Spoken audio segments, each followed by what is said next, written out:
This is all the Brahma, beautiful Brahma. Look at them.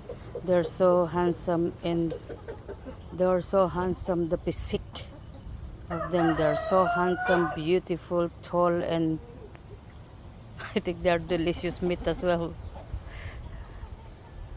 But they're so expensive. This one, did you just see this one? This tall, handsome guy, 10,000 pounds, 10,000 pesos. Can you imagine that? 10,000 pesos each. And this female, same. Because nangingitlog na sila. Look at that. And you, handsome Brahma, look at you. You're so handsome, oh. And this one as well is so handsome. Handsome. That one in there. It's the other cockerel. This one, it's a 5 kilos and a half yun. Big chicken. Big one, beautiful lang, beautiful.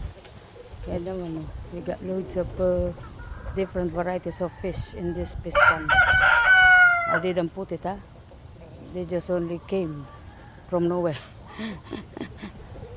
Ay, nako. Buhay nga naman. Nature. How it works. It's beautiful nature. Okay, thank you. Bye. Beautiful chicken. My beautiful chicken.